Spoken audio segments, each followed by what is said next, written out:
संसद का मॉनसून सत्र सोमवार से शुरू होगा। कोरोना की दूसरी लहर के बाद हो रहे इस पहले सत्र में 20 बैठकें होंगी। यह 13 अगस्त तक चलने की संभावना है। यह सत्र में सरकार 17 नए विधेयक ला रही है। वह उन्हें पारित कराने की पूरी कोशिश करेगी। वहीं विपक्ष भी किसान, कोरोना और रक्षा सेवाओं की हड़ताल को अपराध घोषित करने के संबंधी अध्यादेश पर सरकार को घेरने की तैयारी में है। इस सत्र से पहले लोकसभा के 444 और राज्यसभा के 218 सदस्यों सहित 200 से अधिक कर्मचारियों का कोरोना टीका लगाया जा चुका है। इसके अलावा सत्र के दौरान भी कोरोना संबंधी प्रोटोकॉल का सख्ती से पालन किया जाएगा। केरल सरकार ने बकरा ईद के मद्देनजर कोरोना प्रतिबंधों में ढील देने का फैसला किया है, लेकिन उसके इस निर्णय का विरोध शुरू हो गया है। मेडिकल एसोसिएशन और विश्व हिंदू परिषद ने रविवार को केरल सरकार से यह फैसला वापस लेने की मांग की है। आईएमए ने कहा कि अगर राज्य सरकार कोरोना प्रोटोकॉल को लागू नहीं करती है तो वो सुप्रीम कोर्ट जाएंगे।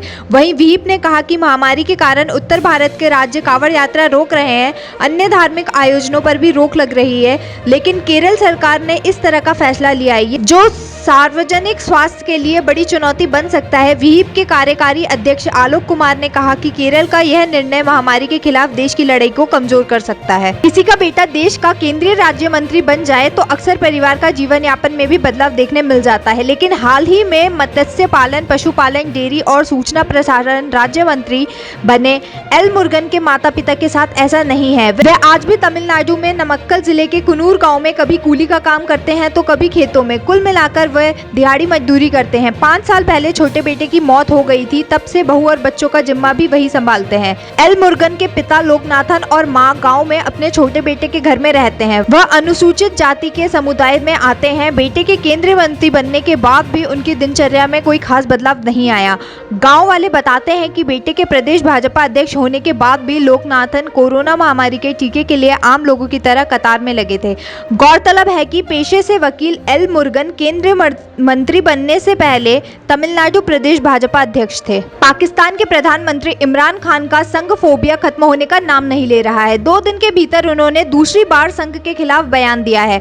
पाक ऑक्यूपाइड कश्मीर में इलेक्शन रैली के दौरान इमरान ने खुद को हर अंतर्राष्ट्रीय मंच पर कश्मीरियों का ब्रांड एम्बेसडर बताया है। इससे पहले 16 जुलाई को उज्बेकिस्तान में चल रही सेंट्रल साउथ एशिया कॉन्फ्रेंस में पहुंचे इमरान से जब सवाल किया गया कि क्या आतंकवाद और बातचीत एक साथ चल सकते हैं, इस पर इमरान खान ने कहा, भारत को तो हम कितने दिनों से इंतजार कर रहे हैं। हम सभ्य पड़ोसी बनकर रहे हैं, पर क्या करें, आरएसएस की आइडियोलॉजी रास्ते में आ गई। पीएम केयर फंड से मिले वेंटिलेटर ने कानपुर में एक बच्चे की जान ले ली। इसका खुलासा कानपुर मेडिकल कॉलेज के बाल रोग विशेषज्ञ की चिट्ठी से हुआ। डॉक्टर ने चिट्ठी में साफ लिखा है कि एजीवीए वेंटिलेटर खराब है, वे चलते चलते अपने आप बंद हो जाते हैं। वेंटिलेटर अचानक बंद होने के चलते एक बच्चे ने अपनी जान गंवा दी। मेडिकल कॉलेज सूत्रों ने बताया कि पीएम केयर फंड से यह वेंटिलेटर आवंटित हुए थे।